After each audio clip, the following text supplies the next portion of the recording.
Hi, my name is Marissa, and in this video I will be discussing two beautifully crafted art pieces that are located here in Las Cruces, New Mexico. The first art piece that you see here is a sculpture called Refuge. It was created by figurative sculptor Andrew Nagem. This sculpture was built in 1995 and it is located in Lions Park. A little backstory about Andrew Nagem is that he was originally from New York City. Then he moved here to Las Cruces, New Mexico because he wanted to live in a stress-free environment. He also has other artworks in public schools and recreational parks here in Las Cruces. So when I first approached this sculpture, it caught my interest because of its abstract and abnormal design. I've never came across a sculpture with a design like this one. It has kind of a open parachute type of shape. Sitting on top of the sculpture is a ball-shaped object that has different plates that have different animals or things that represent here in New Mexico. For example, in this picture where Nagem took of one of the plates that he was making, it shows a face of a coyote, where later it will be placed on top of the ball that sits on top of the sculpture. Surrounding this creation is a park, a swimming pool, and a tennis court, where it can be easily accessed by many individuals who come across this sculpture.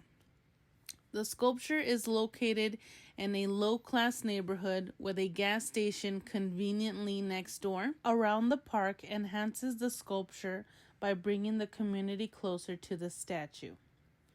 Now, the second art piece I will be discussing is the first Jornada del Muerto water tower that was designed and painted by Anthony Pennick in 1973. But later it was repainted and renamed La Entrada in 1992 because of its controversial depiction of Native Americans, where he had them in chains, and a lot of people didn't like that. Now, the water tower now depicts the European settlers and the conquistadors. The water tower stands about 30 foot tall and it is located on the intersection of East Griggs Avenue and Traverse Drive.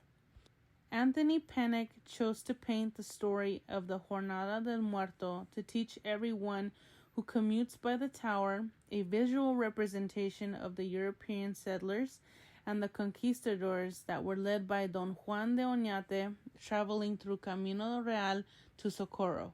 Upon researching about this mural, I come to find out that Anthony Pennick was only 17 years old when he painted this water tower, which took 6 months to complete.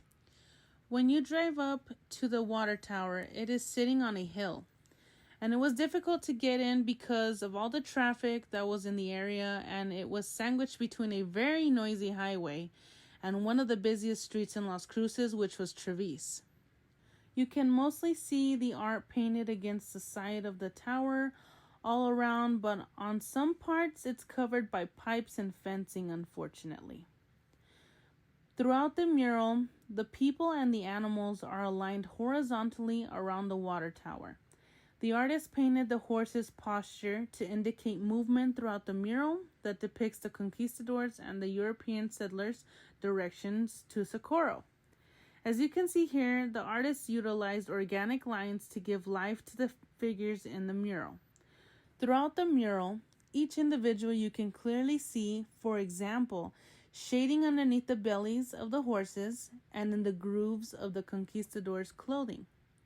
Also, throughout the mural, you can see different tints and shades of brown and yellow and some neutral colors, such as gray and black, that can be seen from the helmets of the conquistadors to the fur covering some or all of the horses' bodies. Now the artist used warm colors such as browns and yellows for the backgrounds of the mural, and it perfectly represents what these people went through in the heat in the real life on the journey of Jornada del Muerto.